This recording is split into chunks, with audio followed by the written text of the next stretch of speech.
Hello' বন্ধু বান্ধৱীসকল, মোৰ অন্য এটা ভিডিঅ'লৈ আপোনালোকক স্বাগতম জনাইছোঁ। এয়া দেখিছেনে, ৰাতিপুৱাই টমটমত উঠি আমি ওচৰৰ বৌকেইগৰাকীৰ লগত আৰু ওলালোঁ ভাগৱত পাঠলৈ বুলি। এয়া দেখিছেনে, আমাৰ আকৌ টুকুলুটো আহিছে দেই। আৰু এয়া বন্তিকেইগছ জ্বলাই ল'লোঁ। ইমান সুন্দৰ পৰিৱেশ চাওকচোন, ইমান ধুনীয়াকৈ সজাইছে। ৰাতি হ'লে চাগে আৰু ভাল লাগিল হয়, দিনত যে সেইটো কাৰণে সিমান ভাল লগা নাই বুলিও নকওঁ বাৰু, বহুত ভাল লাগিছে কিন্তু দেই। এয়া দেখিছেনে, ইমান সুন্দৰ পৰিৱেশ, মন প্ৰাণ একেবাৰে ভাল লাগি যায়।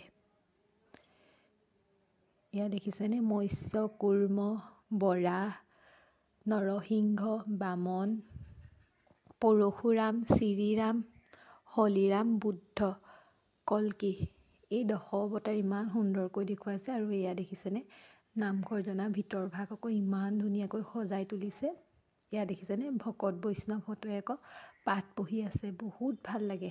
আৰু পাঠ শুনিলে মনটো একেবাৰে সাত পৰি যায়। এয়া দেখিছেনে, প্ৰসাদ মুঠি যে লৈছোঁ, ভাল দামী দামী হোটেলতো এনেদৰে ভাত সাজৰ সোৱাদ নেপায়। এসাঁজ ভাতৰ যিমান সোৱাদ।